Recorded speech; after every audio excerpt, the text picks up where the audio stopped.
All right, I am now joined at Sports Media School. I like how we just have these microphones here, and like they're just they're just for show. I'm here with Ben Raven, who probably regrets deciding to record this podcast with me because we just watched the worst football game of, I don't want to speak out of turn, of my entire life. But welcome to the show, Ben Raven from M Live. Absolutely, thanks for having me. This is on the list of regrets from today. This is far at the bottom of it. Perfect. Let's just put it that way. What do you regret about today? The Lions deciding to not stop the run, or deciding not to pick up blitzes? I mean, what's giving you a headache today? All I could think about is that this was the worst loss in franchise history to a losing team, and that's saying a lot. It really was, and I actually saw your tweet about it. That there was that game against the Buccaneers last year. I would put two games from last year in that camp, and it's a Buccaneers game and then the Houston Texans game on Thanksgiving. They're walking to the middle of the field. My favorite moment of any time that I've been covering the Lions over these last 4 seasons. And as they're walking to midfield in a game that just sealed Matt Patricia's fate, it was third down after Deshaun Watson took his last knee, and they still did the Hell's Bells. Hey, Motown, it's third down. And I wish more people remembered that, because it's so vivid to me. And it was one of the funniest things I've ever seen in my time. So kind of like when the Lions scored today down 41-0, and they still played the touchdown happy song. Yes. Yeah. Which last week against the Bengals, because they didn't score a touchdown to the fourth quarter, I was wondering halfway through the game, does he still do that? And I had to look it up. I had to find his name, all those types of things. And then they did score a touchdown, and we got an answer to that. But Gridiron Joe, shout out Gridiron. Yeah, shout out. I don't think that's his name. But so tell us a little bit about yourself. You're covering the Detroit Lions for M Live. How long have you been doing it? What is your specific job title, role, et cetera, et cetera? This is my 3rd year on the Lions beat for M Live, and I'm just Detroit Lions beat reporter. I've been at M Live for 8+ years now, 3 seasons on the Lions beat now. So I've kind of done a little bit of everything at M Live to get here. How did you get here? I mean, well, actually, let's take it back to college. Because I think one of the more interesting things is the when and the why. And when did you decide that you wanted to be in journalism, and when did you actually go for it? Because I think those are two very different things and moments in a person's life, is when they decide that they want to do something that's going to be difficult, and when they actually start putting their mind to it and carrying out their plans to complete that goal. Yeah, super late bloomer toward journalism. I always knew I wanted to be in sports media. I mean, I thought I wanted to be a Sports Center anchor growing up. I wanted to be Kenny Mayne. I wanted to be Scott Van Pelt. I wanted to be all those guys, Rich Eisen. Give me all 3 of these. Yeah, and then I ended up playing college basketball for 2 years at a small business school. So that kind of kept me out of the game. And then I ended up getting hurt in my 2nd season there, and they threw me on the radio. Like, hey, why don't you go do color commentary for the men's games and do color commentary for the women's games? And kind of got me a ton of experience. And my buddy Mike Mulholland was like, I just come up to CMU and you go to the BCA program or go into the journalism program. So yeah, I started journalism, news and editorial, 21-year-old college freshman in Mount Pleasant, Michigan, super late bloomer. And yeah, I mean, I haven't regretted that choice since. I mean, I didn't know what specificity I was going to go into. And I guess the it's been long enough I can say this. I figured out I could write when I was at Davenport, and my teammates were paying me to do their homework. Nice. And I got 100 out of 100 grade on a personal essay for somebody. And the professor wrote, I really felt like I connected with you on this one. And it was a guy I had known for 2 weeks. So I was like, all right, I can BS my way through some stuff. That's beautiful. Just you know what, that is so funny, because I can never properly explain how big of a joke college was for me compared to all of my friends, because that is, if you have that ability to write, you can get away with anything. I would turn in every single, this is not advice, I would turn in every single one of my essays late, and accept I never tried to get out of the penalty.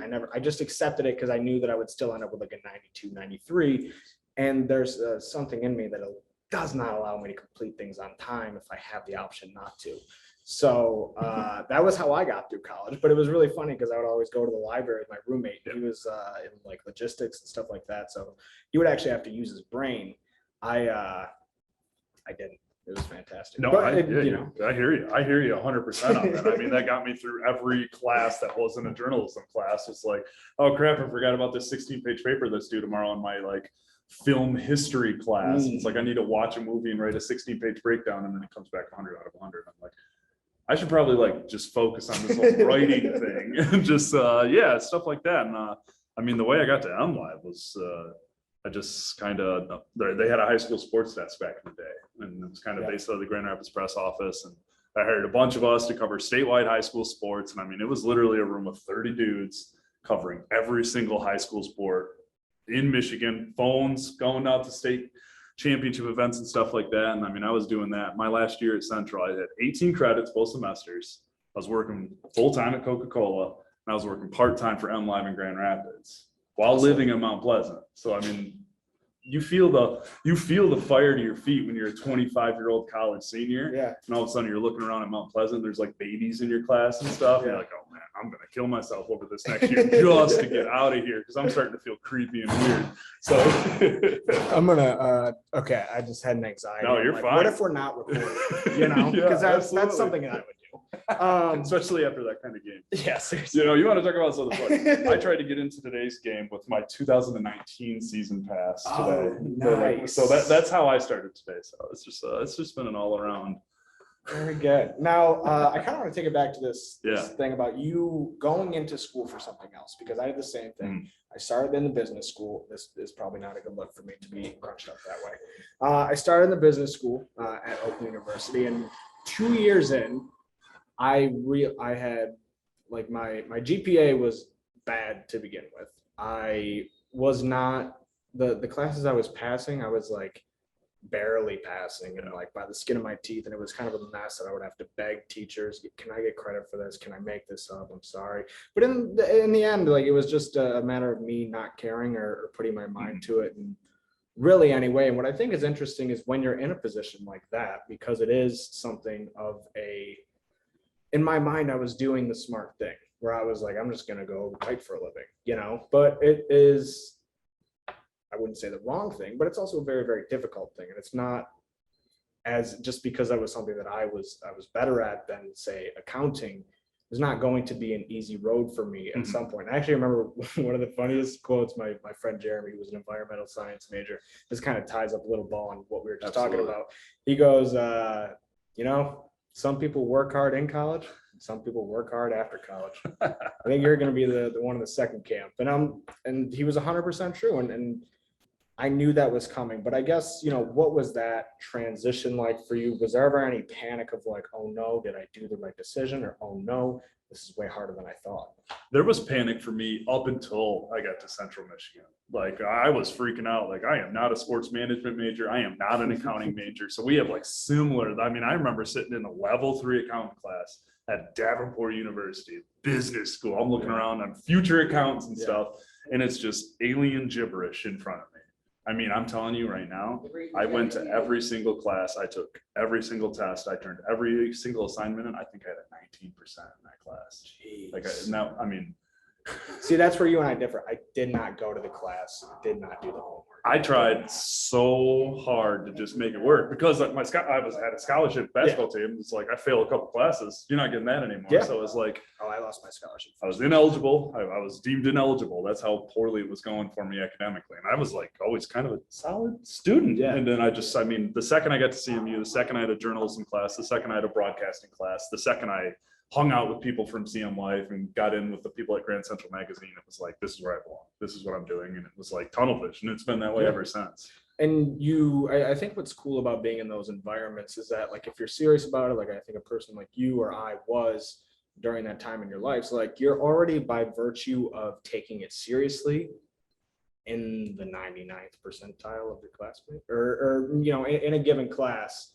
there, you feel confident. And I think just like sports, like that's the thing that we hear all the time is confidence and how much of an impact it has just on, you know, when guys go to practice or when they show up for the game or when they get the ball in a crucial situation.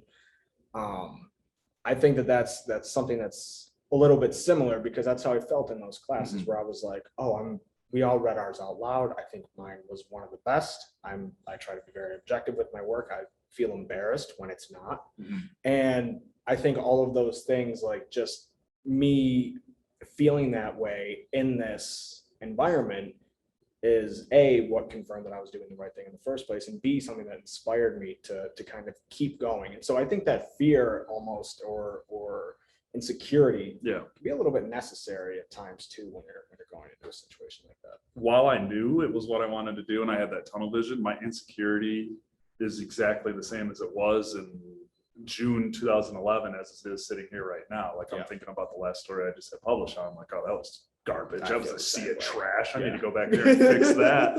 And just, I mean, seriously, and I think you're like 100% right. I mean, I don't think you could do this job unless you're insecure, you're looking over your shoulder. I mean, we have a confidence about us because we are in the public eye. I hate talking like that, but I mean, I don't know, but just like everything I do, I'm insecure about. So it's like, it's just, oh, that sucks. That sucks. I better fix that until my eyes bleed. Just like, I mean, I think you need that. I Yeah. really think. I do too. Yeah, I really do. I think I think it's one of the most unhealthy things in this industry. I mean, you kind of need that to push you. 100%, and because there are so many little things that can just disqualify you from getting to do your job. And it's not like if you're somebody who, and this is a silly mistake for an English major of any kind, but if you're putting, commas outside of your quotes, those are little things that, like, dude, you just got, nobody's gonna, if somebody sees that, like, you're screwed, because they're just gonna assume that you either haven't learned that by now, which is, one thing, or you're just sloppy, or it says a lot about you. And I think that's what, I don't know, worries me. I get anxiety over that type of stuff. I get anxiety when I am factually incorrect in my stories. I will tell you a story here today that I hope my editors don't hear, but basically, we'll say this is a couple years ago. I did a story in a high school sports story, and it was like one of those days where I was like banging out state championship after state championship, and some guy like emailed me, and he was a parent of one of the teams that won, and he's like, hey, by the way, this school has 13 state championships. You only gave them credit for 7. And I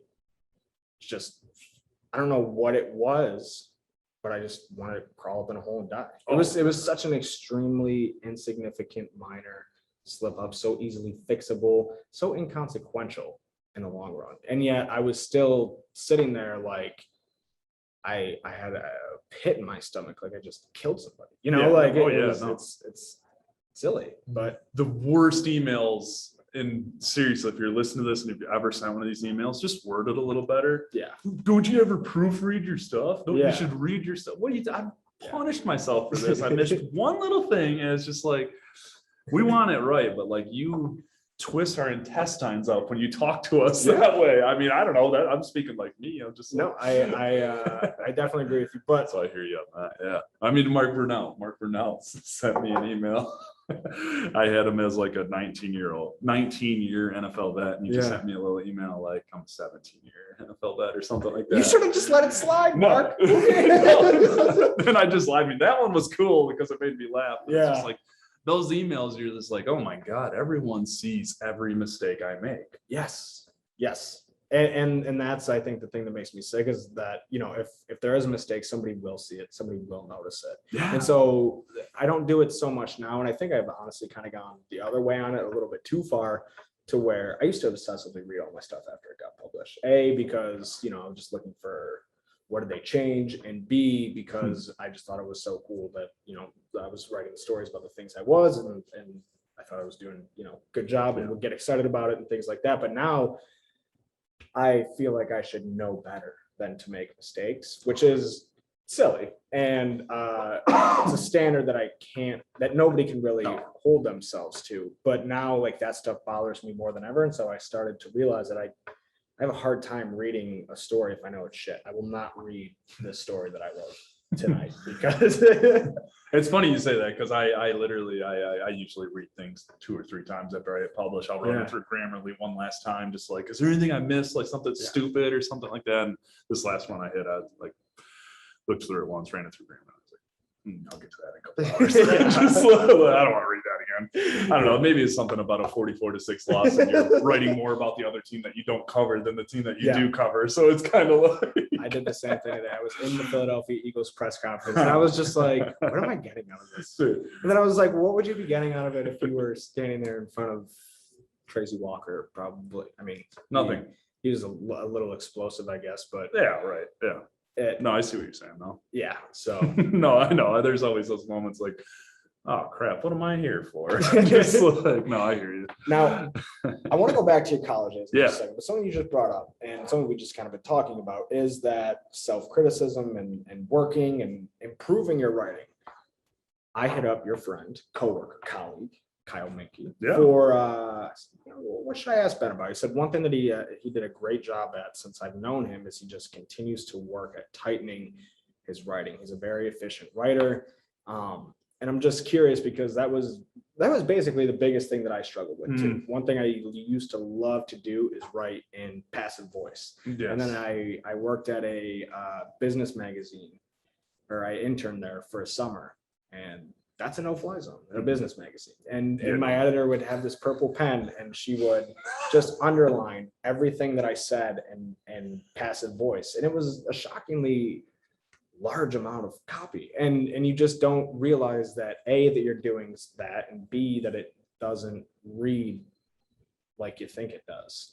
And then when you start to put those pieces together, that was like a huge thing for me, is like feeling really good about my writing, because before every sentence I wrote was could have been 50 words. And so I'm just curious, what was that process like for you? What were some things that you struggled with, and how did you kind of work at that to work out the kinks? Since I was always like a radio guy, like all my starts in media have been talking. I'm a fast talker. I talk a lot. I write like I talk. And that's like when I started on Lions Beat, I was writing these like scripts instead of game stories, basically. And so there's just like the best advice Kyle ever gave me is just read the people you want to be like. Like it's like fake it until you make it. Like, I mean, honestly, I'm blessed to be surrounded with people like Dave Burkett, Justin Rogers, and Kyle Minke. Like those are three really good beat writers to try and emulate in different ways. But it's like from a national perspective too. And like when you're writing about the same thing, you start to see how people say this thing and you're like, wow, this dude said this sentence in 10 words. Why do I have 21?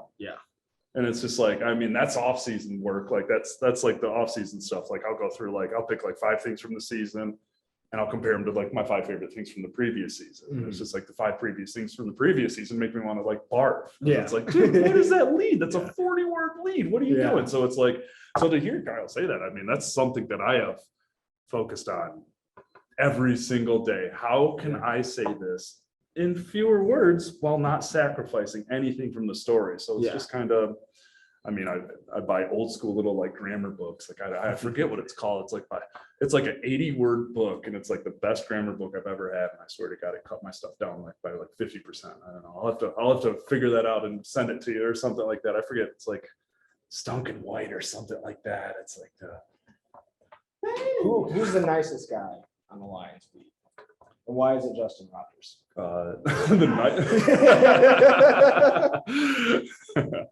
He actually has the best hair on the beat, let's be honest. Best hair and nicest guy. Yeah. 2 pretty good honors, I would say. Next to me. I mean, you were kind of a given. You're the guest on the show.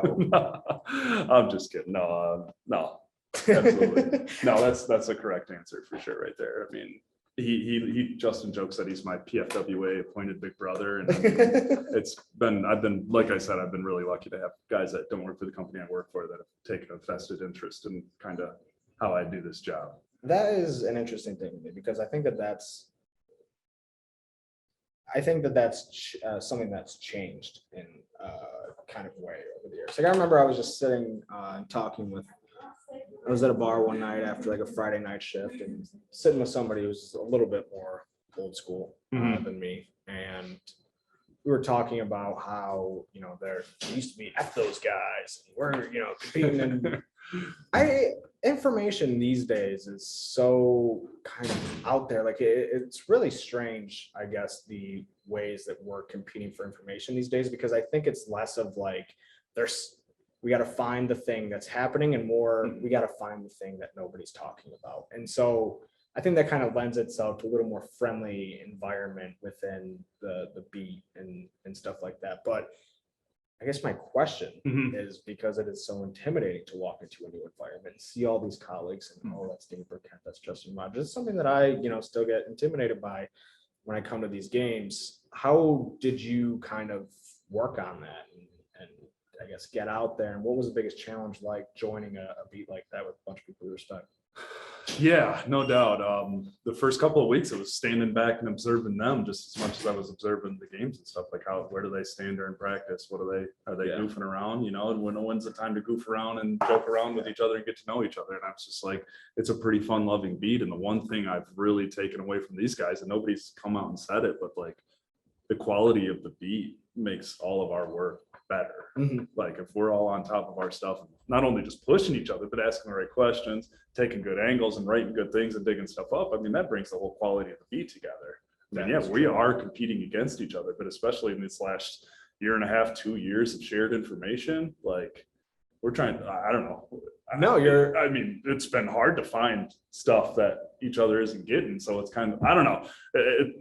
We haven't come together and said, let's just team up on everything. But it's like, there's more teamwork than ever. Like we'll split transcripts and stuff like that. But like walking into a room, to actually answer your question, I mean, the first week I was terrified. I probably didn't say anything. I was like, oh, I can't be myself yet. I'm way too goofy and loud and just stuff like that. But then, I mean, you're just sitting back and observing them and picking your spots and listening. And I mean, Justin's one of the best question askers I've ever been around. Kyle's one of the cleanest writers I've ever been around. And Dave's one of the best all around beat writers I've ever been around. It's just like watching those guys. It's just, I mean, that's my best advice for any young beat writer or anything. Find 3 or 4 guys you want to be like, and just pick what you can about them that you like. I mean, I got lucky. Those are good dudes too. They welcomed me with open arms the second that they saw I cared about the job, cared about the beat, all that stuff. I mean, yeah. That's a really interesting point. I've never thought of that before, but it is a rising tide lifts all boats situation. And I don't want to like harp on this thing, but in the last coaching regime that we had here in Detroit, there was a reporter that Matt Patricia, I don't think liked very much. And I think Matt Patricia, they're more so than others for sure. Yeah. And obviously a big deal got made out of it when he asked said reporter to sit up straight or whatever it was when he asked a question. That I don't think on its face or in a microscope or whatever you want to call it, is something that negatively impacted you guys, but it might have. And over time, when things like that accumulate, if there's a guy who's screwing things up for you and pissing the coach off every time he comes in, that's an issue. Yeah, especially with the guy like Matt Patricia, just like where stuff like that would completely ruin his mode and be like the slouching thing. I mean, just like, I don't know, you're an NFL coach and you're worried about how a reporter sit in the front row. Yeah, I mean, it made it awkward and stuff. I think there was somebody in attendance in the Halloween costume and they like took their wig off and hid it under the table and stuff when that stuff was going on. It's just, I mean, I don't know. I mean, when you have I don't want to say combative, because I mean, it's really hard to answer that question, but yeah, it's just when somebody. To be fair, it wasn't a question. No doubt. I think that really goes with, because I don't think Dan Campbell would let something like that affect him. Yeah. Like at all, because I think I don't know, Matt Patricia did, and it made the beat weird. Yeah. It made, I don't know, asking questions on like the head coach press conferences was like, oh God, what am I going to do wrong that he's going to correct me on, make fun of me, or not make fun of me, but like, I don't know, it was a combative environment. Yeah. That sucked. Yeah. Just like and I want to touch on this more later, because I think it is fascinating now. You still have the same job, Justin still has the same job, Kyle has the same job, but it's a very different job from what I understand it.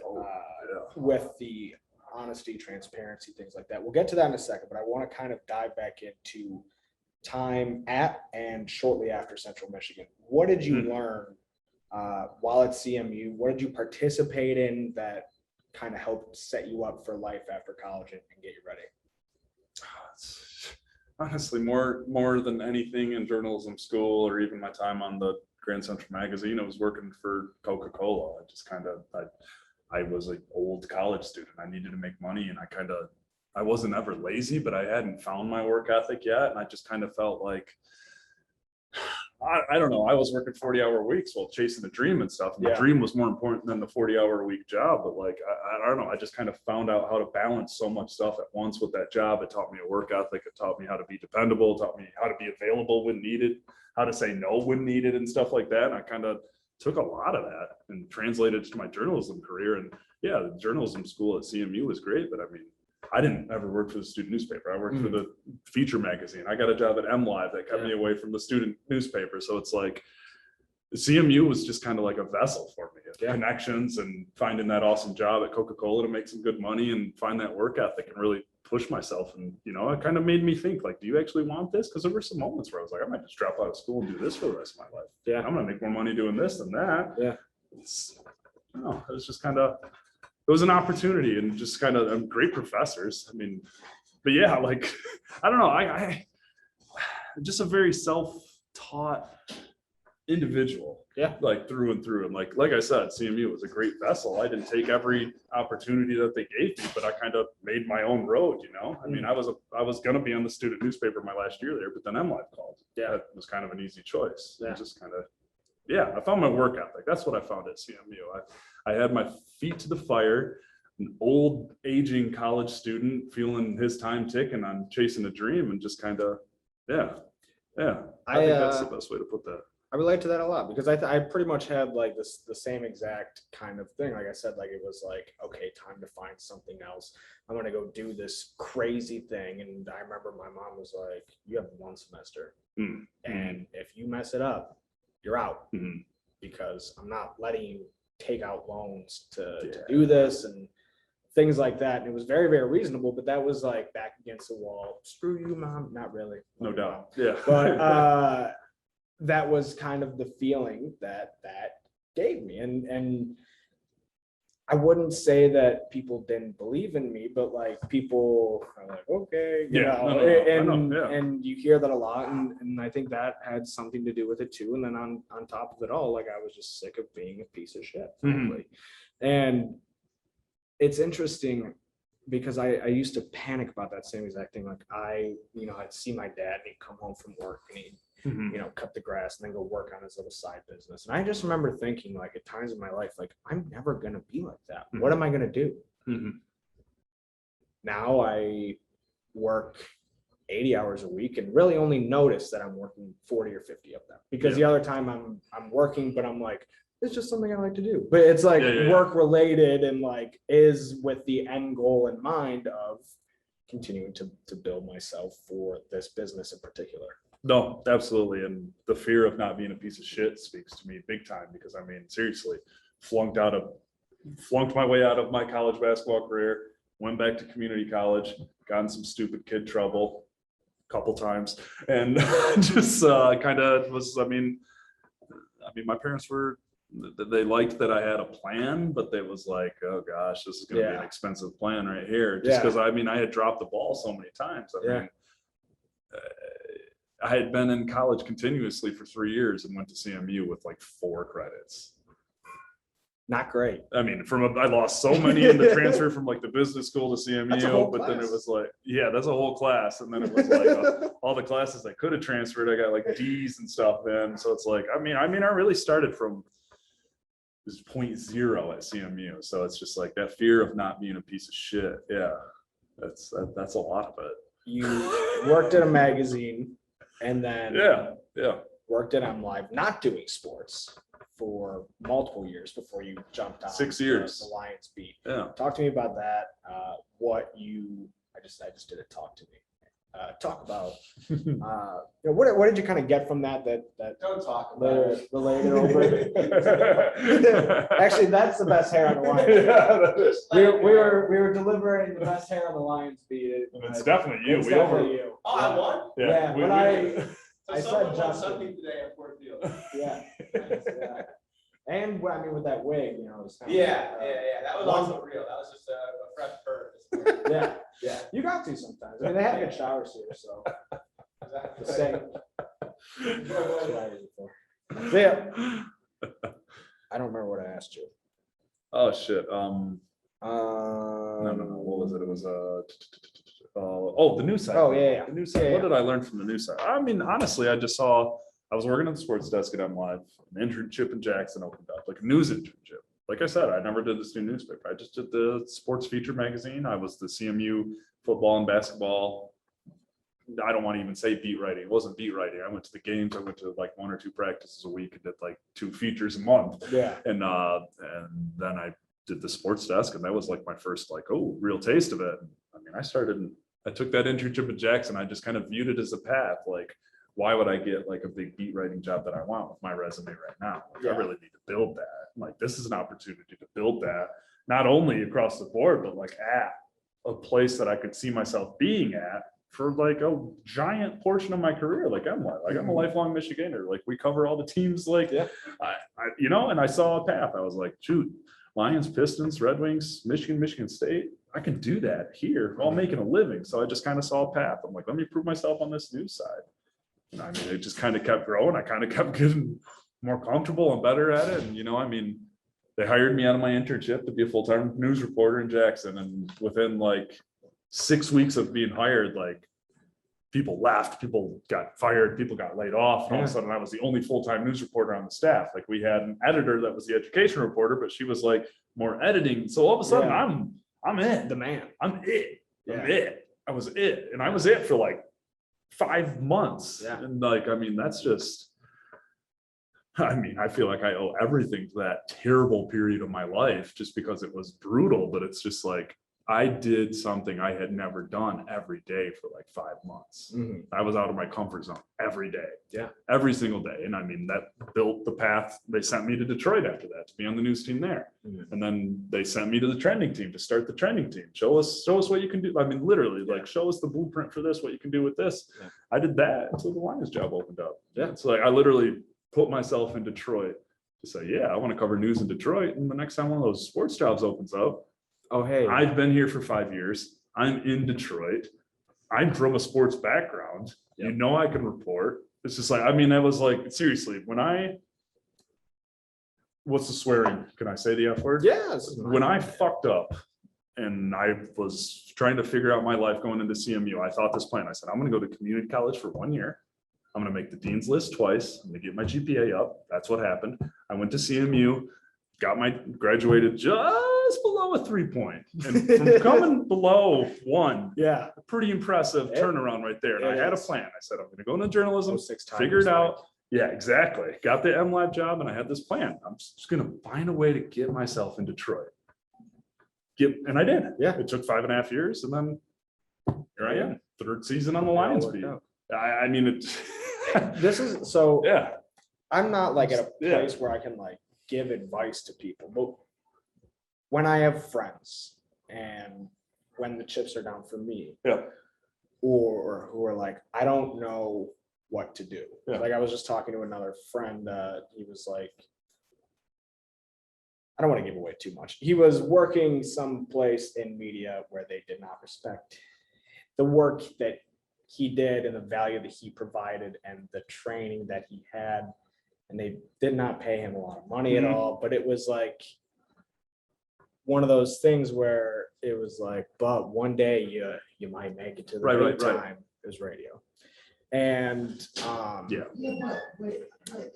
you're just kind of like saying like, what should I do? Like the best way I can describe it is you just do things that make you feel good about where you're going to end up and how that thing that you're doing can help you get there. And that is my entire guiding principle. It is feelings. It's not my brain. It's not logic. It's not, well, let's look at the steps. It is a gut feeling. Do I think that this is going to help me get to where I want to go? And I don't have an answer for it. I really don't know. I like to do a lot of different things. Same. Yeah. And letting that principle guide me has not failed me yet. And it has taken to places that I never even knew I wanted to go and do things that I never thought I wanted to do. And so like the other night, actually I won't get into that, but that is like kind of just, what I tell people. And if you do that, I just think you're going to be okay. You need a lot of luck, but like you will get lucky eventually it's like throwing a bowling ball, like you're gonna Yeah, eventually get a no, strike. absolutely. And I think, and my best advice could, just because what worked for me is it kind of bears with you. I mean, I had this end game that I wanted to be. I wanted to be a beat writer. I knew I wanted to be a beat writer. I knew I wanted to be on radio shows and do all that stuff. I mean, before I was even a beat writer, I kind of made friends with the radio guys in Grand Rapids. Yeah. They started featuring me on stuff. They got comfortable with me. They got me passed off as a fill-in rotational host. And then once I applied for this Lions job, it's like, yeah, I've been here for 6 years covering everything for you. I got my start on your high school sports desk. I've covered high school sports in Jackson on a full-time basis. I've done all this. And I'm currently ESPN Radio's rotational fill-in host / a weekly guest. And it's just kind of like every decision I made was like, here's the end game. Here I was in Jackson. Instead of the straight line, I mean, every decision I made, how do I take that back to here? It's just like, Yeah. You might not know exactly where you want to be, but as long as you have an idea of what you want to be doing, where you want to be doing, or how you want to be doing it, I mean, I think you have a pretty broad target at the end of the range there. So it's just like every move I made, it's like, oh crap, I'm way over here. Yeah. Oh, that's a horizontal move, but how do I get it back going towards here? And it's just, I don't know. That's the way I think. Every decision I make, I think about the 3 steps where they can go from there. Yeah, the Devin Hester approach, if you will. Yes. What I think is important though is when you're in those situations, because you're going to be in situations where you're like, oh, this does kind of suck. This isn't what I want to do. And I have been in situations like that within the last year where I was like, holy crap, this is a cool opportunity. And then, I didn't end up liking the industry as a whole. And I was like, okay, let me take a step back. But I think what's interesting is like, when you're in those situations, you have to say, okay, well then what's in it for me? Why am I here? Yeah. How can I make this work for me? What can I learn from this particular job that will eventually translate to where I want to go to? And I think that's a big part of it too, is making the most out of every opportunity. It's like the most cliche in the book, but there's a lot of truth to it. There is necessity. I had never been to Jackson, Michigan when I took that internship. I mean, I feel comfortable saying the first year I was in Jackson, I was miserable. Yeah. I was miserable, absolutely miserable. And then I kind of just, personal life fell apart. I completely dedicated myself to my work. And that was at the time when I was the only full-time, I ended up falling in love with the place. And I feel like I owe so much of my career to like the opportunity I had at the Jackson Citizen Patriot in Jackson, Michigan, the shitty opportunity of having to be the only full-time reporter in a city I didn't really know much about and didn't want to be in the beginning. And now I look back on Jackson and it's like, that's like my favorite period of my life almost. I mean, this is what I want to be doing. I'm thrilled to be here, but that was like, I don't know, you kind of so disjointed when you're in this career. At least I have been. Jackson was like the last home I felt like I had. So it's like, I don't know. I really grew my personal life while just like taking my professional life to like next levels in a town in the state I've lived my entire life and that I never had been to, never wanted to go to. Yeah. And ended up, it's like one of the most special places in my heart. And it's one of the most special times in my heart. Cause it's like, I don't know. It's just, like you said, I mean, there's opportunity waiting in every decision in every corner. And it's just like, well, I was more depressed than I'd ever been in a couple of times in my life down there. I mean, it ended up being the thing that I feel got me here. Cause it's like, I proved myself as somebody that could be counted on. Like I'm this green young kid that just says yes to everything. But it's like, it just blossomed into so much more from that. And there's a lot of ways that can go. I mean, like there are a lot of advantages to that outside of you just being reliable, because I think that there's, some people are like, I don't want to be taken advantage of. Well, again, what's in it for you? And focus on that. And I'm realizing in the last year or so that you kind of have to be very selfish in this industry. And I don't think that's something that people talk about a lot, but it is the reality of the situation. So like I was doing something not too long ago. Wasn't really paying me a lot of money, but was very good for me personally, but also like it was too much. And I was just like, okay, well, how can I make this work for me? And I was I'm kind of repeating myself here, but that is, the thing that led to my next thing. And boy, I'm so glad I stuck it out, and it's just continuous situations like that. Because even, here's a little secret, folks, one pride, right? Yeah, prestigious. yeah. So prestigious. This is like a hard beat to do. And, Oh, yeah. and I'm Yeah. not Mhm. on the beat. I'm not trying to sound ungrateful for the days that I do get to spend here. But when you watch a game like that and you got to put out a story, Mhm. it's hard. It's hard work. And the hardest part about it is because the people at home don't care about this. I mean, that's just the reality of the situation. It's just they don't care about the 0-8 team losing by 38 points. I mean, they care about the end of the tunnel. They care about the big picture. But being on the beat, we still got to cover every step of the way.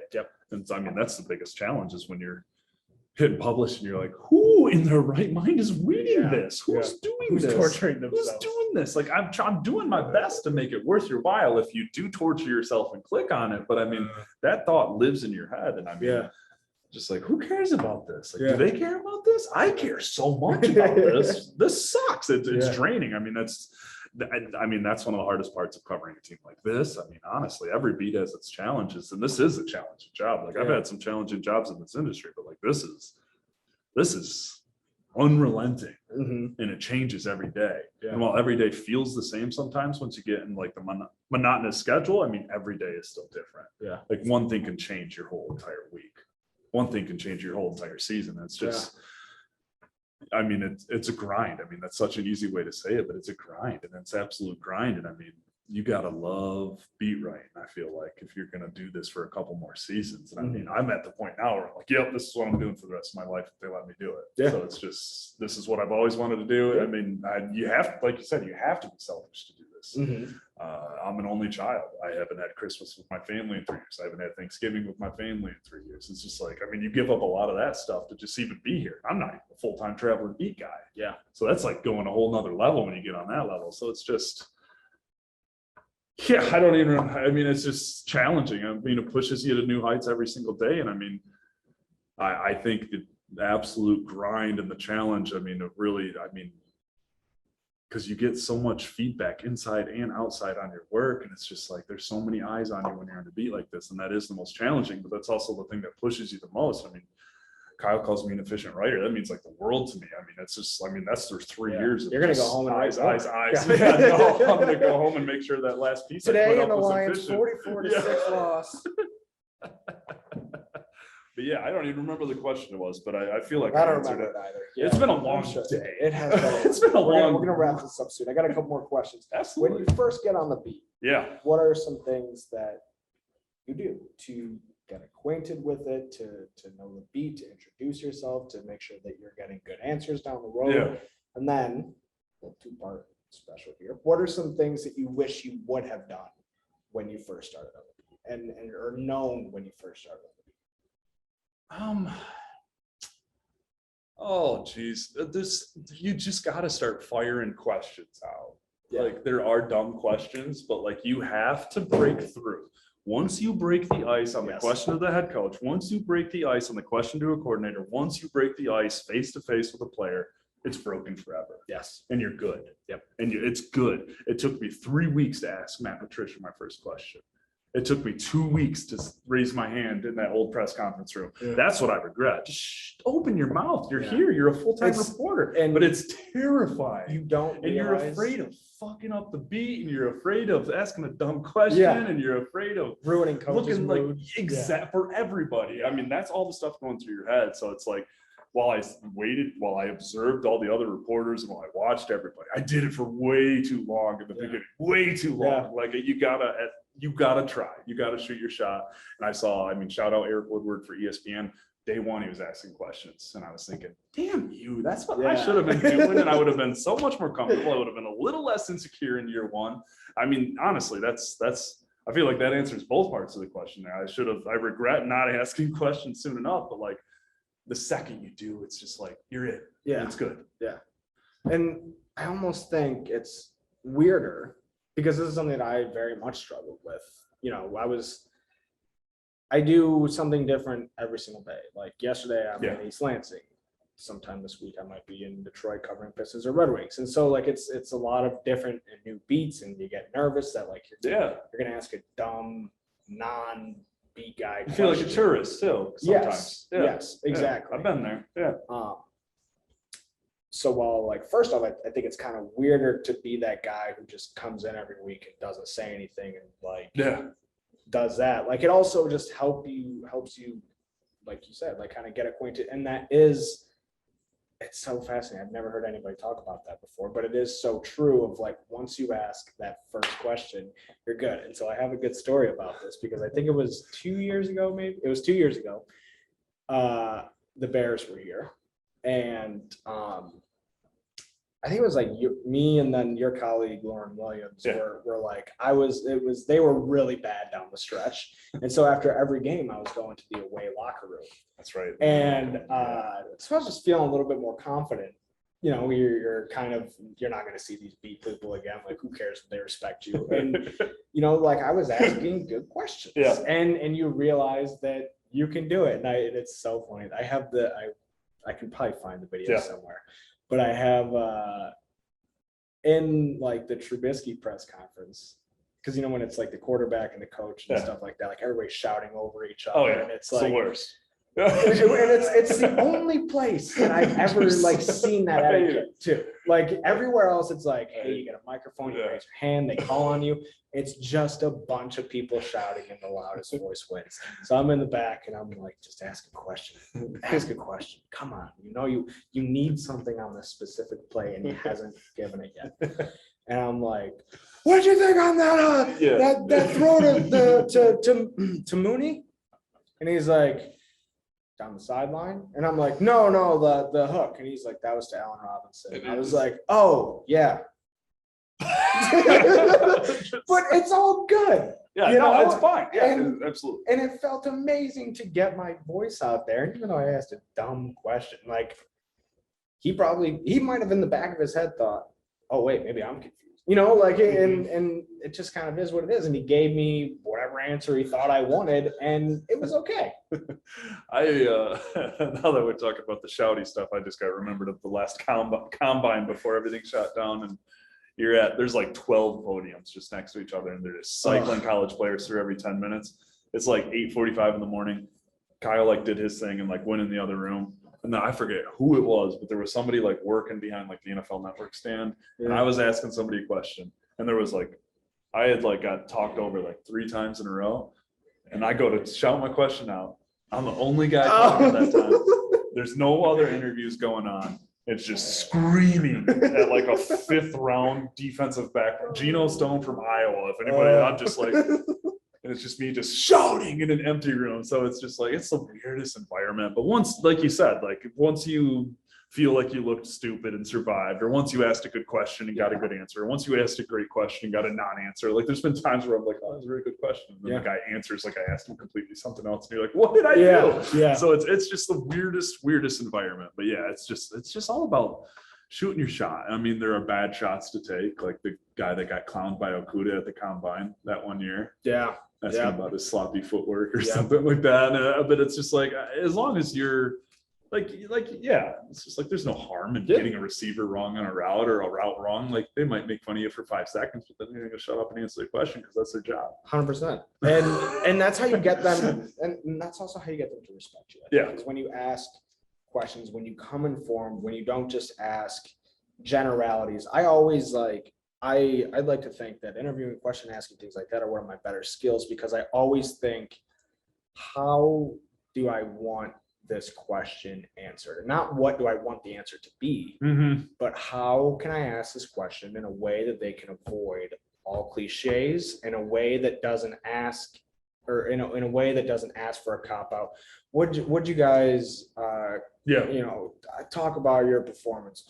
Well, it all starts with the guys up front. You know, when they're doing their job, when they're hitting their blocks, I'm able to get free and go and yada, yada, yada. Who gives a shit? But if you ask something like, I noticed you working on this, did that have anything to do with your game or anything like that?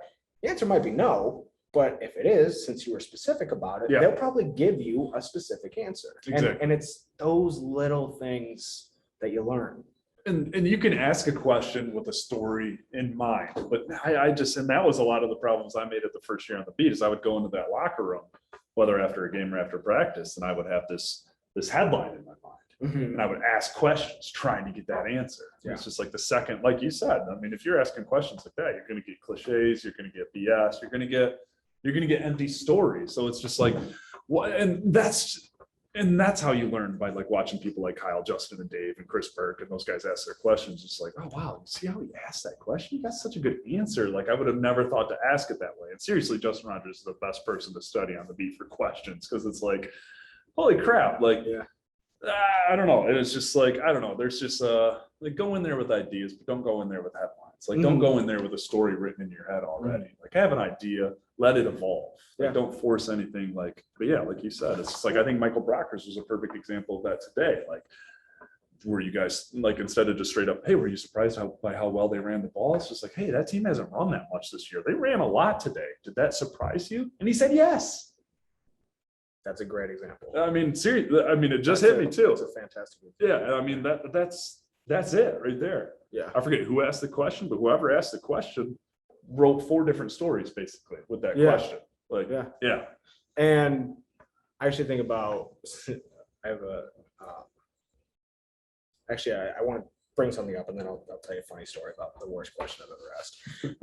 It's not the worst question I've ever I asked, don't but it's remember my the worst. most embarrassed I've ever been after asking a question. It was Reggie Jackson from the Detroit Pistons. That's a tease, folks. Oh no. When it comes to asking questions too, I think that there's a fine line to find between, like, you just gave some detail in that question that you just referenced, but like you don't want your question to be too skinny, Mhm. but then you Right. also don't want to be that guy who everybody goes, that guy just loves to hear his own voice, you know. And Yeah. and that's a tough line to follow a bit. But an example of an oversimplified question that I asked that got a dumb answer because it was kind of a dumb question. I was really nervous to ask him this. So I was Reggie Jackson opened a library in an elementary school. And it was the first time anybody had seen or heard from him in like 6 to 8 months. It was like right after, it was like in the summer of the season that he just had an injury. Okay. And so I'm there. It's me, Vince Ellis from the Free Press, who now works for the Pistons, and then James Edwards from the Athletic, who's an awesome dude to the nth degree. Like he is there. It's like so few and far between, like, guys in this industry or girls in this industry who just go out of their way to be nice to you and recognize that you're young and inexperienced and nervous. And he was one of those people for me. So shout out James Edwards if you're listening. You're a fantastic guy. And I've heard that about him from multiple people. Just A+. A+. So it was my turn to ask Reggie Jackson a question. And I go, where do you see, the team going this year? If, you, Blake, and Drummond are all able to stay healthy. He goes, where do I see us going? So he's going to Chicago, Cleveland, Toronto. Those are all divisional opponents, so we play them quite a few times. Probably to Boston. And he just looks at me, and I was like, "You jerk!" But it was also just say the sky's the limit. And move on. Yeah.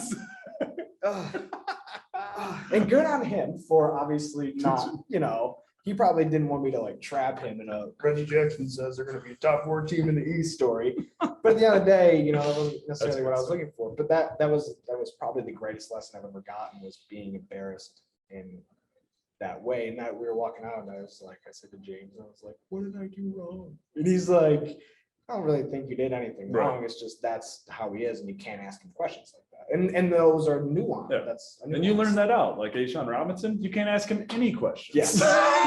So when I another tip from our friend Kyle Winky here, I said, he said the efficient writing, and then he says, ask him about the time he got scared by Deshaun Hampton.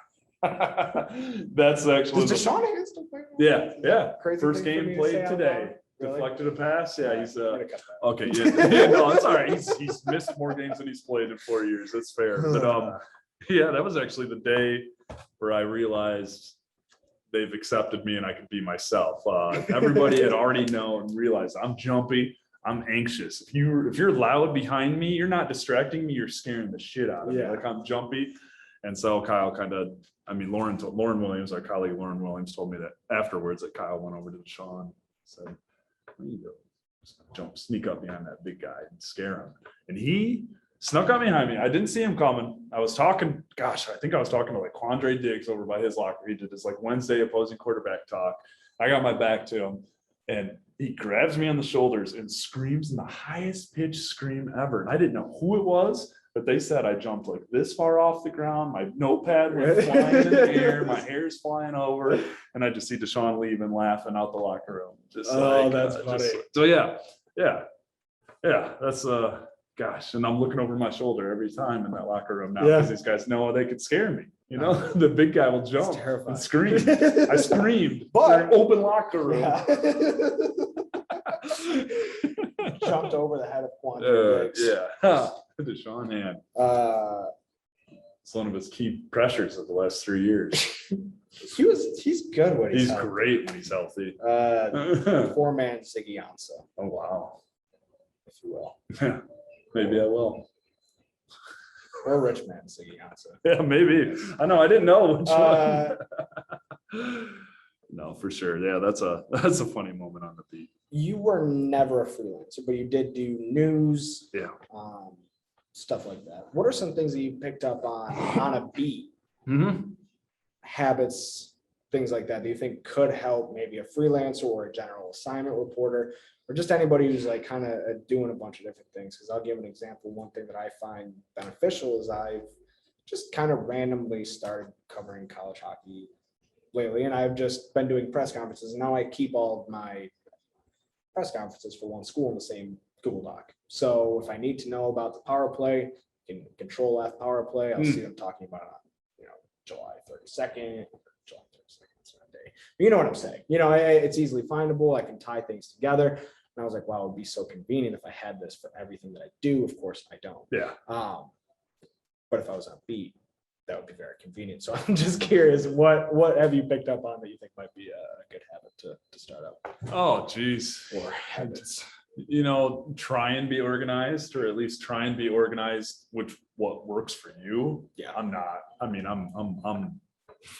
I can't tell people to be organized because it's like if you look at my notebook, it looks like somebody got a hold of a notebook that's never written before, and it's like, geez, I don't know. Do you see this? No, I see this. So what's the question? What's the question again here? Help me. What, like advice to freelancers and general assignment reporters and stuff like that? Yeah, or just habits you picked up on while being a beat writer that you think could have helped you earlier in your career.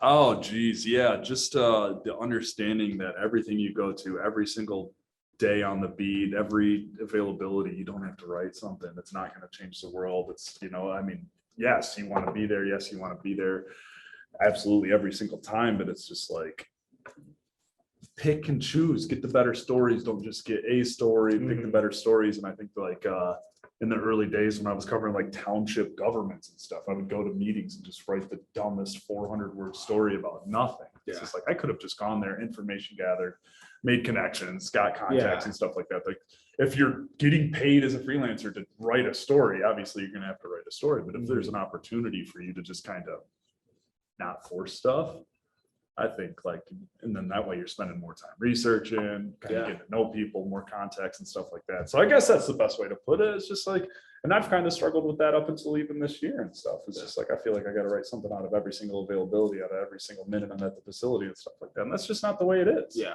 Like there's information gathering. Yeah. It's all part of the big picture. Yeah. I think that's something that I've learned fairly recently. Yeah. Same. Yeah. Still figuring it out. If, maybe you don't need to write a story about it, but it's something that helps you watch the game better. It's something that, okay, I'm going to watch that the next time. That's a good point that I should have said right there. Exactly. Yeah. Just like pick up on little things and remember it. Like you said, you're organizing your thoughts. If like I have a notebook that's like this is like my thought notebook. This is like my quote notebook. Like that's about as All of my organized as I get notebooks right have there. about 3 pages written in them, and it's dead. Oh, see, I use every single Literally. side. I'll go through a notebook one way and then I flip it around and I go back on the other way. No, I'm a notebook freak. So it's like, I mean, my house, there's like, I got I'm this so many jealous. notebooks. and I don't these- know why I'm a notebook I freak. like romanticize the shit out of having notebooks. And yeah, no, me too. And like, that's why I go crazy. I mean, seriously, every inch of a notebook I have is covered and it's just like, and it works for me. I gotta ask you about the difference in Yeah. regimes real quick, and then we'll ask you your last final question. We're getting here way too late. That's all right. You start on this beat with Matt Patricia, Yeah. military lieutenant. Now you have Dan Campbell at the Yeah. helm of the Detroit Lions, and I think Justin tweeted out the other day. It was like Matt Nagy gave like the most confusing answer of all time in regards to where he was quarantining while he was in COVID protocol. And Justin goes, if you ask Dan Campbell where he was, he would give you his address, latitude, Yes. longitude, along with directions of how to get there, and also a key. And it's fascinating, obviously, as fans to kind of watch that transition, but it also has a drastic impact. I wouldn't even know if it's necessarily negative or positive on your day-to-day life, because it's how you do your job and it's how you get information to distribute to others. There's no fear. I would ask Stan Campbell any question. Yeah. Like within reason, I mean, but honestly, that's the best way How to much put money it. do you have on you right now? Stuff Yeah, like no, I mean, stuff like that, like anything he would answer. I mean, the other day, it's just like somebody asked him about trick or treating as a kid and he just talked about his dad for like 5 minutes. Yeah. It's just like, I mean, you're going to get an honest answer out of it. I mean, the biggest comparison is like, I don't know if Dan Campbell fully understands what the role of the beat is, but he respects it. He treats us like human beings, where Matt Patricia thought everything we did was trying to reveal state secrets. Mhm. And it was very defensive. It was very combative. Even if you had a better relationship with him, which I kind of felt like I did at the end of his regime. Like, Yeah. I don't know, we talked one-on-one at the combine, like checking in on me and stuff like that. But it's just like, it was combative. It was defensive. It was, I mean, there's a reason why we still make fun of that, like Malcolm Butler comment. Like his team's like 1-12, and it's like the worst defense in NFL history. Yeah. We asked him what he was thinking on a specific play call, and he goes back, "Well, I think I've got the greatest fourth quarter play call in the history of the game," or something like that. Yeah. And it's just like, there's just such, I don't know. It's just like, it's not easier, but it is easier. It's just such a more open environment. The schedule's better. The transparency is crazy. Cause I mean, the schedule under Patricia, I mean, I can't remember if you were there that first year. I was completely, but I mean, we'd be in that locker room at 6 p.m. some nights. Yeah. Waiting, Yeah. standing around with our hands in our pockets. Well, plus it's one of those like grass isn't always greener. You're the two meanest guys on the beat. Just I had to say something different than I said about everybody else, and I ran out of Oh,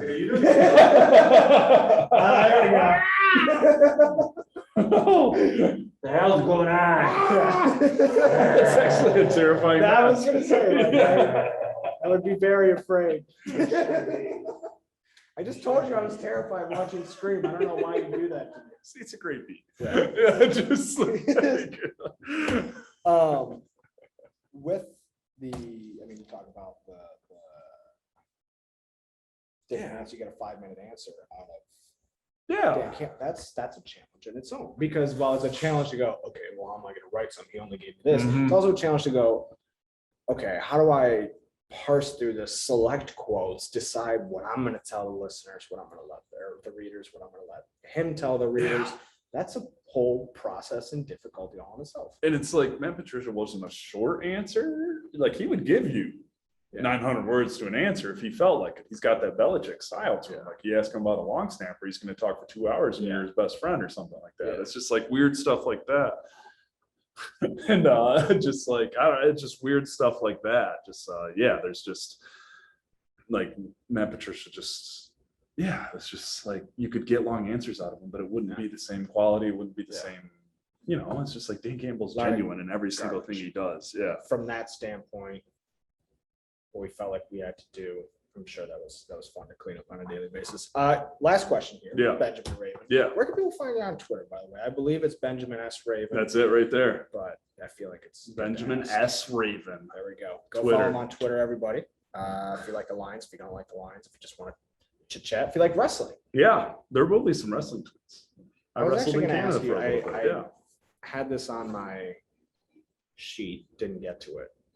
But I'm curious to know, like, you kind of touched on it at the beginning of the interview. Do you ever want to do anything else? Like, are there things where you're like, I know how to do this and this. I wonder if I could ever X. Yes, I had those thoughts about wrestling. I always kind of wanted to be a creative writer for professional wrestling. And it's just kind of like that's always been a dream of mine, like a side dream of mine, Yeah. like for sure. And like while I was still on the trending team at M Live and enjoying my job, but it just wasn't exactly what I wanted to be doing. So I kind of got in contact with some people in Canada at the Can-Am the Can-Am Dojo, the professional wrestling school under Scott Demore, who runs Impact Wrestling out of Toronto and Windsor.